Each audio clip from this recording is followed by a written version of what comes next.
sat down to do the We Tackle Life podcast with the Echo, and I forgot to turn on the recording program. So there it is. You can see it's recording. That's good. I'm going out live because I thought maybe there'd be 2, 3 non-NCAA basketball tournament fans who'd like to talk a little DeShaun Watson. And you can shoot me a message live on Facebook or via Twitter if you're watching it on any platform. It's the We Tackle Life podcast. I'm Bruce Hooley. I'm glad to be with you. Normally, I don't do the podcast live, but hey, we got breaking news. We got DeShaun Watson as a Cleveland Brown, and so we're going to go with it. And this is how it sounded today in Cleveland when DeShaun Watson came out and the Browns unveiled their $230 million man.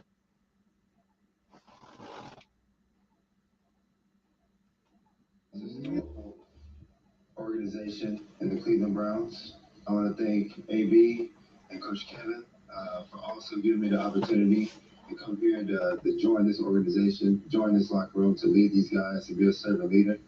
And then another opportunity for, this organization, for me to come in here and have the opportunity to show this community, show this city, show this organization, show this locker room who the person I really am.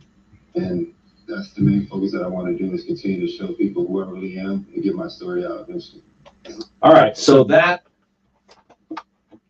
is how DeShaun Watson debuted as a Cleveland Brown. And, his press conferences go. Did he win the press conference? I don't think he changed any. Well, he might have changed some minds. He might have.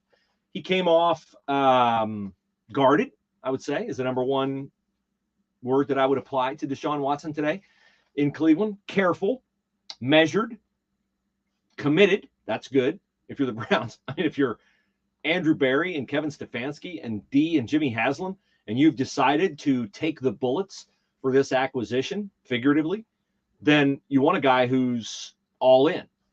He's all in because he's getting paid to be all in. He would not be a Cleveland Brown if the money in Cleveland were comparable to the money somewhere else. We all know the Browns were supposedly out because Watson had eyes for what? New Orleans, had eyes for Atlanta. He didn't have eyes for Cleveland until he saw dollar signs. And then all of a sudden, there were so many dollar signs. The record NFL contract by $80 million that he wanted to become a Cleveland Brown. All right, look, I have a busy life, and I do not have time nor will make time for faux outrage. I would not have done this because DeShaun Watson could not at this point in his career convince me that he would be worth the risk, given the things he is alleged to have done, that I would be comfortable paying him what the Browns are going to pay him. The Browns had a couple buzzwords today. They put in the work.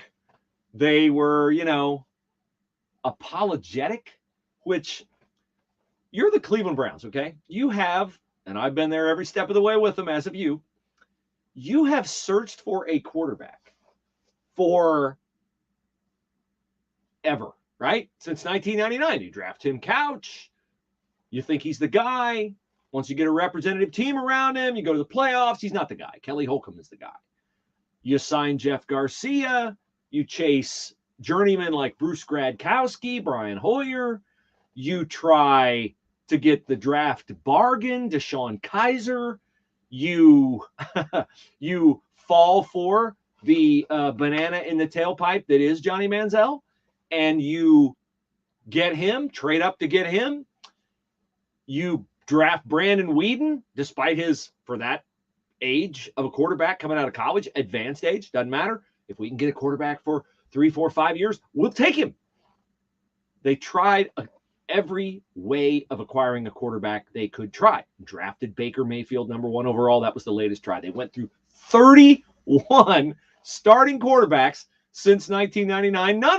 None of them proved the answer. You had about a year and a half window in there with Baker Mayfield where you thought, aha, the search is over. And then the more Baker played and the more teams in the NFL adjusted to Baker Mayfield, the more you found out that he wasn't the guy. He wasn't the guy. Okay, that's fine. He wasn't the guy. A lot of guys before him weren't the guy. So now the Browns start sniffing around DeShaun Watson, and they said they started sniffing around him 5 months ago, it's March. 5 months ago, by my calendar, would be October, November. Weren't the Browns playing football in October and November? The Browns were looking at DeShaun Watson, they would say, our due diligence, as far back as, what, the 2/3 point of the season? So they may think that, or they may tell you that Baker Mayfield is, a guy that they only recently decided they were going to part with, and it's Baker's fault because Baker said he wanted to be traded. That's not at all true. They were looking for an upgrade as far back as middle of the season. Okay, that's fine. That's their job. They're supposed to get better. But doesn't it strike you as ironic, or doesn't it strike you as perfectly Cleveland? OIC, only in Cleveland. That the Browns could finally arrive at where they obviously believe is the end of their quarterback search forever. Otherwise, you don't give up 3 ones plus a couple other picks. Otherwise, you don't guarantee DeShaun Watson $230 million. Otherwise, you don't go through this production of a press conference acting like you're sorry, acting like you're ashamed, acting like we really believe in him, but we can't really say we believe in him because you, the fan base, have indicated to us that you don't like this. And so we're kind of trying to say that we know something you don't know without insulting you by saying we know something you don't know. And we believe in DeShaun Watson, but we know it sounds bad to say we believe in DeShaun Watson, so we're not going to say we believe in DeShaun Watson. I mean, this was the most awkward celebration in history since Elaine Bennis dancing on Seinfeld. This was the most awkward celebration ever because they couldn't be happy outwardly, and I don't even know if they're happy inwardly. So that's odd. Okay, that's really weird. That's quintessentially Cleveland Browns. The other part of me, which I know they can't do this, I get it, but wouldn't it have been fun if you could have taken, like, whatever that spell was on Jim Carrey in the movie Liar Liar, you could have cast that over Stefanski and Barry before they walked out there to do the press conference and before they started talking about, oh, this transaction's been very difficult. It's triggered a range of emotions in us. We admit that this weighed heavily on us. Oh, yeah, sure it did. If they would have just come out there and said, we got our guy. And if we don't have our guy, we're going to get fired. But if we didn't get our guy, we were going to get fired because we built a team that's ready to win. And it lacks only a quarterback. And he's really good. And we, for some reason, couldn't get Russell Wilson away from the Seattle Seahawks, who's as solid a citizen as you're ever going to find in the NFL. So we got DeShaun Watson. And that's what it takes. Now, I thought it was very, very interesting. Kevin Stefanski, at the end of the press conference, no, it wasn't Kevin Stefanski, it was Andrew Berry. He was asked a question where I know what people thought he meant by his answer. And if he came up with this off the cuff, this was an absolutely brilliant answer.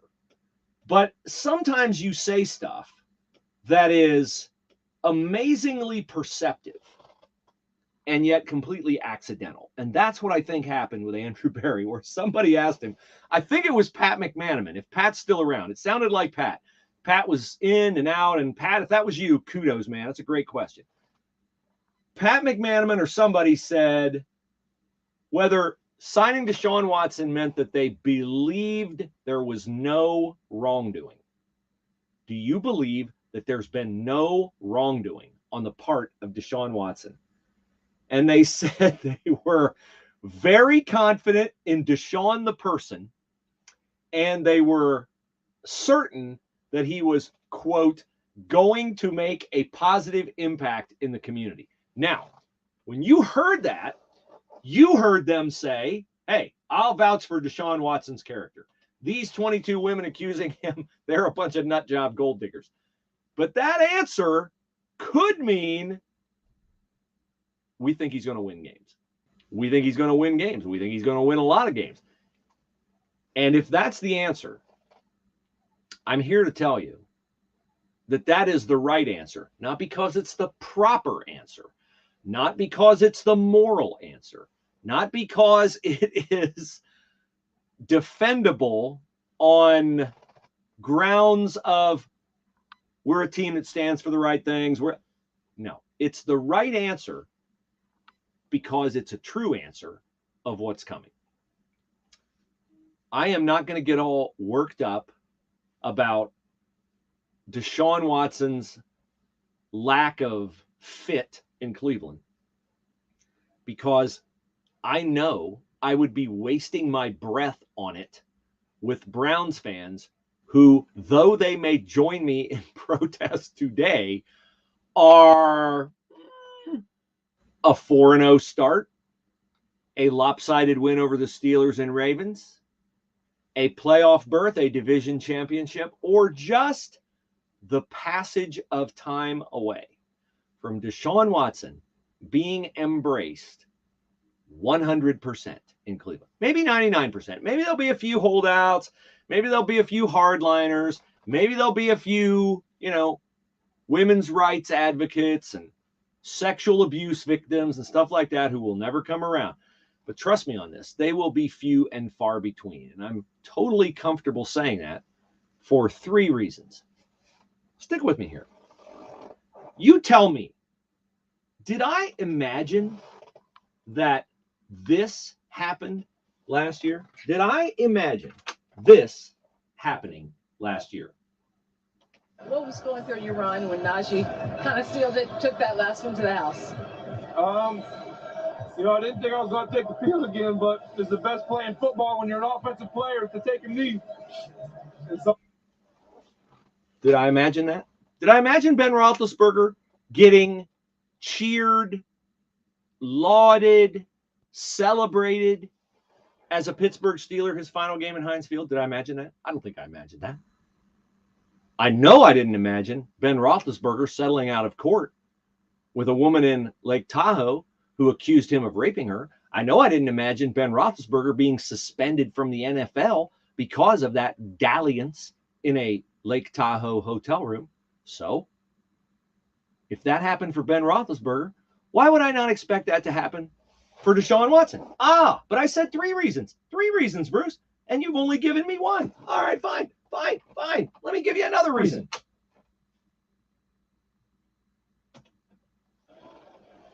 But here it is. The return to glory.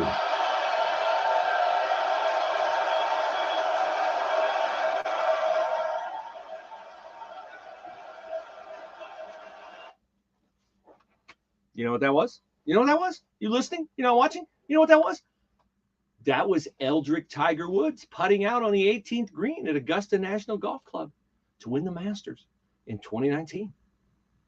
Oh, wait.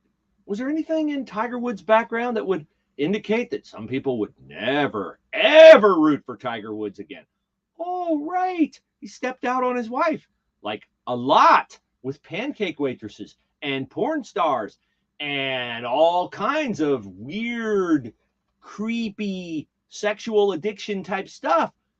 Oh, people were, this is the end of Tiger Woods. I'll never accept Tiger Woods again. Tiger Woods is dead to me. Is he? Is Tiger Woods dead? Is Tiger Woods dead to people now? When Tiger Woods got in a car accident, did everybody cry and moan and say, isn't it awful, terrible, horrible? What has happened to poor Tiger Woods? Yeah, they did. And if Tiger Woods is able to come back from devastating injuries suffered in that car accident, and Tiger Woods wins another PGA Tour event, or Tiger Woods wins, heaven forbid, another major, imagine if Tiger Woods comes back from that Ben Hogan-like and wins a bunch more majors. And imagine if he passes Jack Nicklaus. Well, Tiger Woods will be considered, as many already do consider him, the greatest comeback story in the history of sports. And Tiger Woods has stuff in his background that is documented along the same kinds of lines as DeShaun Watson. So there is example number 2. And what about example number 3? Oh, you might remember this. There are tears. I'm sure it's going to make you feel bad when I play this video, but you wanted the answer. You wanted the reason. You wanted the 3rd example. Here it is.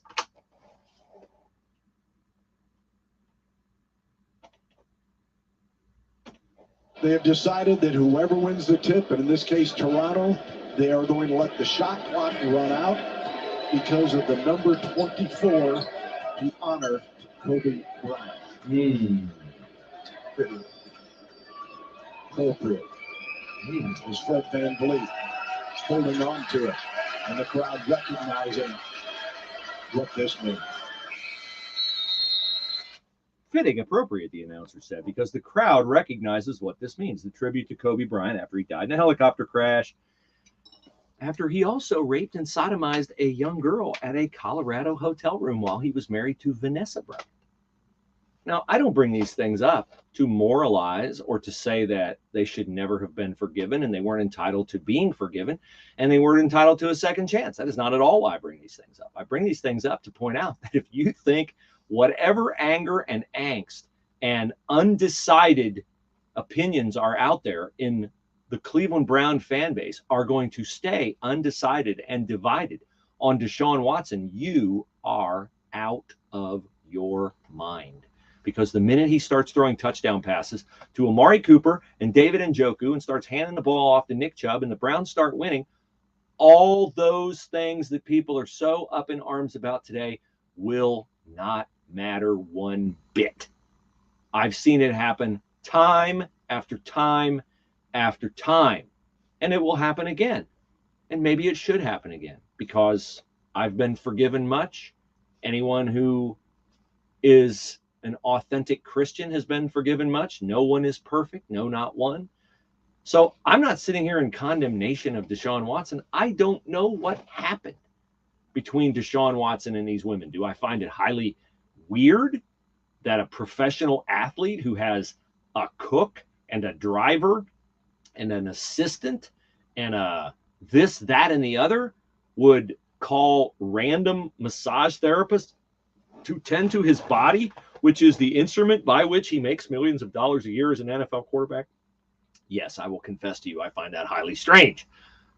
And I find it hard to be plausibly done without there being some funny business on the side. That's my perception. But my world's different than DeShaun Watson's world. I don't circulate in that world. He's been a star athlete since he was a high school kid. He's had people do things for him and agree to do things with him and to him because of who he is and what he can do. And it's not any different now. Whether it's a massage therapist or an NFL owner giving him $230 million and a team structuring his contract so that if he's suspended, he'll only lose $80,000 in pay. And so his contract is structured such that this year his salary is only $1 million base, but it's $230 million guaranteed total. DeShaun Watson, despite all of the things he has on his resume currently that are unresolved and not very palatable, DeShaun Watson still had leverage over the Cleveland Browns and over other NFL teams.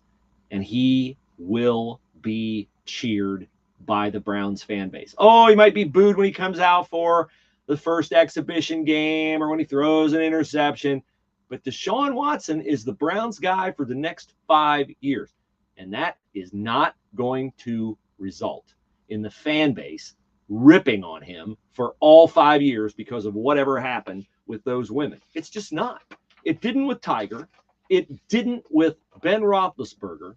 It didn't with Kobe Bryant. It didn't with, oh, here's a name, Kareem Hunt, right? Kareem Hunt. Is Kareem Hunt popular as a Brown? Yeah, he's a killer. You give the ball to Kareem Hunt, you better be ready to make a tackle. And I mean, you better be ready to make a tackle because Kareem Hunt is coming. I don't think there's a running back in the NFL who runs harder than Kareem Hunt. And there's Kareem Hunt on video kicking his girlfriend in the head. If you want to see it, you can find it. But does that keep people from cheering for Kareem Hunt? Now, is it the fact that Kareem Hunt did that to only one woman that makes people forgive him? Or is it the fact that Kareem Hunt scores touchdowns that makes people forgive him and scores them for the Cleveland Browns? I would submit it's the latter. The same reason Kansas City Chiefs fans cheered Tyreek Hill, who had the same kind of ugly stuff with a woman hard though they are to define by current pending Supreme Court justices. Did Kansas City Chiefs fans boo Tyreek Hill? No. Will they? Yes. Because he's a Miami Dolphin, not because he hits women. So I'm not going to get myself worked up or put any concrete belief behind this notion that Browns fans are never going to embrace DeShaun Watson, because I find that to be utterly nonsensical. Utterly nonsensical. As did I find a question to Browns owner Jimmy Haslam today on a Zoom call. First of all, Jimmy, if you're going to pay this dude $230 million, like, you got to show up. You got to show up, okay? You can't Zoom that press conference in. I don't know what else you got going on, but, like, the press conference can wait until you can be there. So I found that funny that Haslam wouldn't show up and his wife didn't show up either. And so somebody asked Jimmy Haslam on this Zoom call, you know, Mr. Haslam, a lot of people are very upset about you signing DeShaun Watson. And I have heard Browns fans tell me that for the first time in their life, they are embarrassed to be a Browns fan. I couldn't even get the question out without laughing at the absurdity of it. For the first time in their life, they're embarrassed to be a Browns fan? Not when you went 0-16, not when you went 1-31, not when you lost football games in the most unbelievably ridiculous, dysfunctional fashion ever. Not when you drafted Johnny Manziel because he texted your quarterback coach and said, let's wreck this league.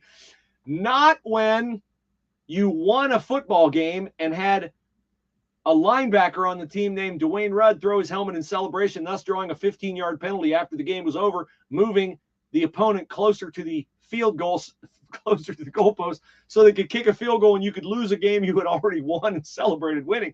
Not when fans rained down bottles on the field when a replay came in after the whistle and the next play had already started. Not when you lined up to kick a field goal against the Baltimore Ravens on the last play, kicked the field goal, got it blocked, had the Ravens run it back for a game-winning touchdown.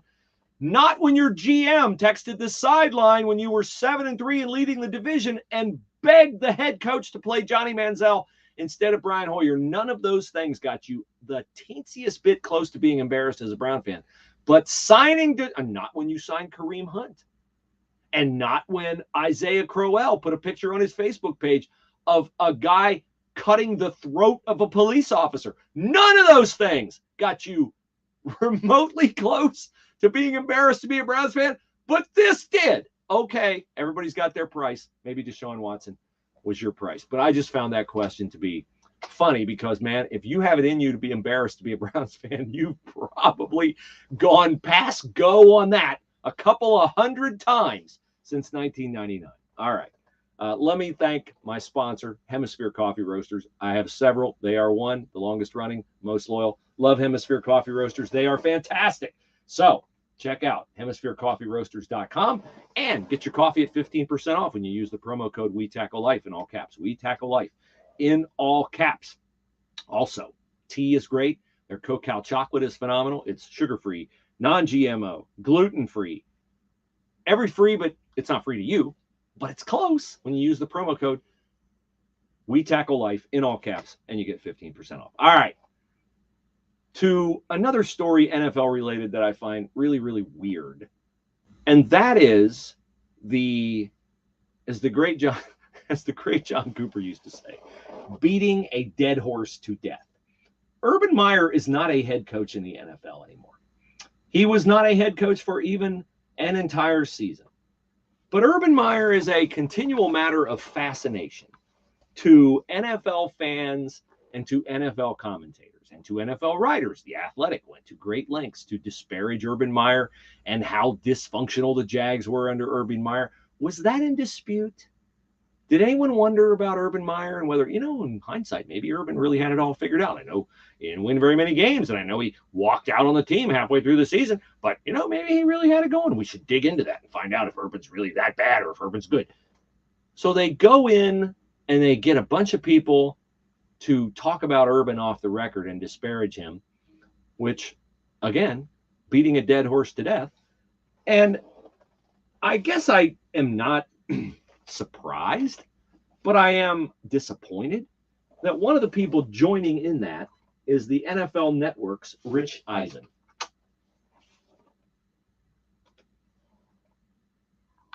The idea of Urban Meyer being, as I said here, the biggest coaching flop in the history of the NFL. Mm-hmm. And there's been a lot of them. There's been a lot of them. But find out that just how bad we thought it wasn't as bad as it really was. Okay, big moment in a small life for Rich Eisen. That's what that is. That's a big moment. His life is not small, but in that moment, he was small. Rich Eisen, Michigan guy, he's punching down. I get it. Sins of Urban Meyer are that he beat Michigan, what, like 7 years without a loss? I lost track. But what is the point exactly? Urban Meyer flamed out as an NFL head coach. He did not really know the league when he got in there. I don't believe the story that he didn't know who Aaron Donald was, or if he said, who's this 99? I hear he could give us problems. Knowing Urban and what a, mind-bending, motivational guy he is, he might have said that to hopefully get his players to think, well, he's not impressed by Aaron Donald. I don't know why he said it. I doubt it was from out of ignorance. I seriously doubt it was out of ignorance. And listen, man, you are not talking to a guy who would defend Urban Meyer on very much. But I try to be fair. What purpose does this serve? Now, let me say this, that if you think I'm like all in the bag for Urban Meyer, I think it's ridiculous that Ohio State hired him to head up their NIL fund.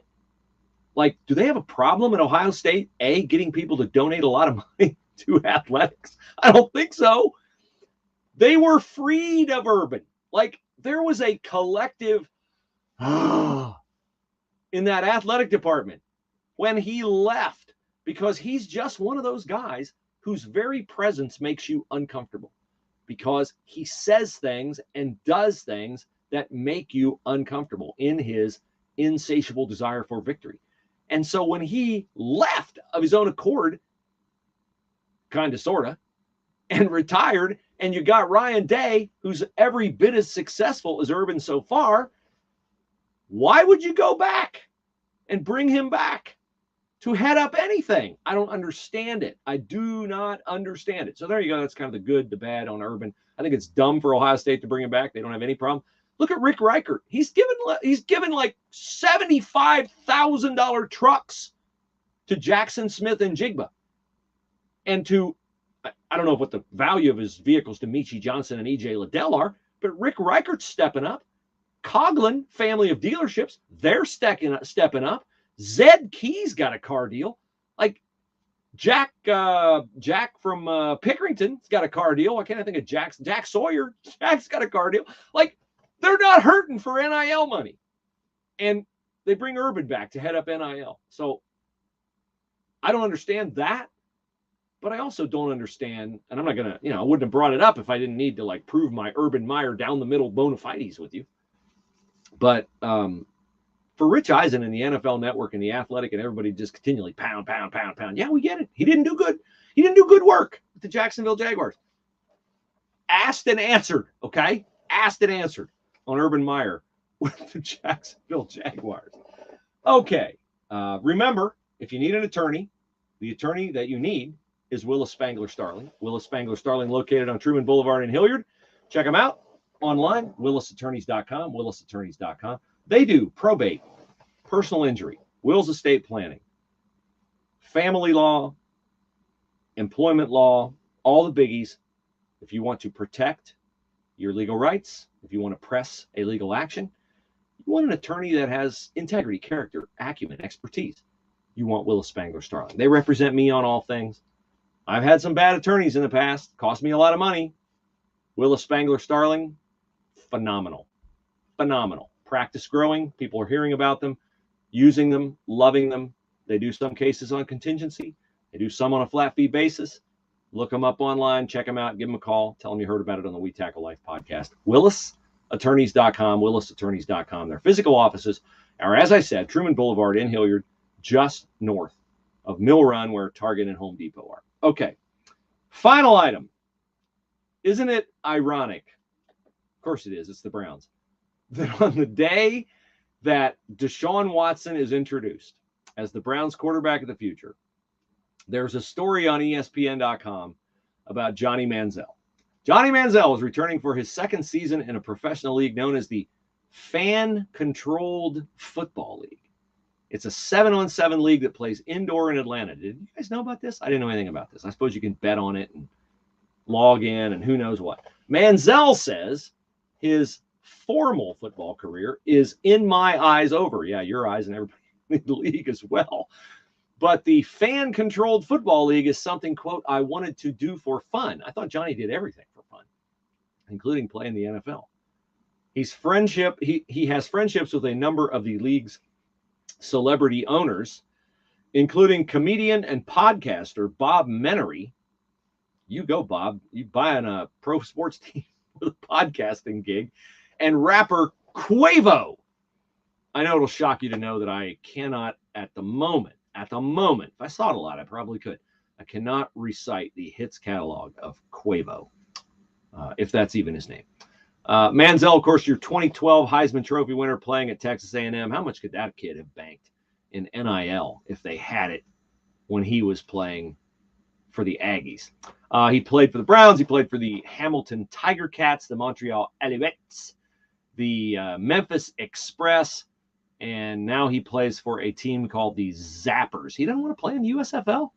Johnny in the USFL? I would think somebody would take a shot at Johnny Manziel in the USFL, but maybe not. Maybe not. Maybe Johnny's ship has sailed, as it were. So that is the headlines in sports, except for the NCAA tournament, which, whoa, whose bracket is not in tatters after last night in the NCAA tournament? How could it not be? I mean, I had, of course, like everybody did, I had Arizona and Gonzaga in my championship game. Not because I spend a lot of time watching college basketball. I watch the Buckeyes, and I cover the Buckeyes for PressProsMagazine.com. So I didn't watch them much. I saw Arizona once, and I'm like, ooh, they're good. And they got a number one seed. I'm like, okay, they're really good. So I'm going to go with Arizona. But now, like, Kansas is the only number one left. So we'll see what happens. Purdue is the only Big Ten team left. And I could have predicted this, that the Big Ten was not going to do well in the NCAA tournament. Why is the Big Ten not going to do well? Because its style of play is not called like the NCAA tournament. They don't call the NCAA tournament very close, but they call it closer than the Big Ten. And you see teams in the Big Ten get outdone, undone by teams in the NCAA who can play defense by moving their feet, not by bodying people, not by hand checking and all the things you're allowed to get away with in the Big Ten during your regular season. So the games tonight, Iowa State, Miami. I couldn't name one guy on either team. North Carolina, UCLA, Johnny Juzang. Providence, Kansas. I really hope Kansas doesn't win. The reason I really hope Kansas doesn't win is because I know it's legal for Kansas to cheat now, like Kansas has always cheated. But I just want Kansas to suffer because they cheated all those years and didn't get caught. Even when Bill Self had his hand in the cookie jar with the FBI wiretaps, they still didn't fire Bill Self. And I just want him to get caught. As I say, I got the fairness gene multiple times over. And St. Peter's and Purdue right now with the Darlings from Jersey City, New Jersey, ahead of Petey the Boilermaker and their gigantic center, Zach Edey. That'll do it for me. I want to remind you that everybody wants or needs health insurance. If you don't have it, we're in an open enrollment period for individuals. If you're an owner of a company, first of all, congratulations. I can help you save money and help you find good employees and keep good employees. How? With benefits. You might think people want health insurance, deal breaker, won't come work for you if you don't have health insurance. And it may be true. It may be true, but it may not be true. It may not be true because these kids today, they want flex time, paid time off, work from home, They want a lot of things that you and I didn't want. Man, when I came out of college, I wanted health insurance. That was the number one thing. Now, they don't worry about it so much. They're on Obamacare till they're 26, or they think they're bulletproof, or whatever. But AUIinfo.com is a health insurance brokerage, which means they deal with all companies. And those companies want you either as an individual or they want your business as a business. And they will pay AUI just for AUI putting their policies, their practices, their packages in front of you. And then AUI doesn't say, and you got to pick this one, and you got to pick this one because we have a deal with them, and we have a deal with them. No, they can represent anybody. They give you the straight scoop. They want you to pick an option they present you because then that company will pay them, but you never pay them. You never pay them. And if you're a business owner, they also do HR, free HR. So they're awesome. AUIinfo.com. Chrissy is a rock star. Business people, isn't your business better off when you meet someone else in a different business who's just really, really sharp, really, really with it? That's Chrissy. AUIinfo.com. You don't even have to talk to anybody if you don't want to. Go to their website, type your question into their chat, boom, you're done. AUIinfo.com. They will help your business stay in business or hook you up with great health insurance options if you are an individual. All right, thus will end the live stream of the We Tackle Life podcast. And for those of you who are loyal listeners to the podcast, I will pause it and then I will get into the faith portion of the podcast, which today will have a little bit of something to do with current events and a little bit of something to do with the book of Psalms. So thank you for joining. If you joined us online, hang on. You won't even notice that I'm gone. We'll get to the faith portion of the podcast next.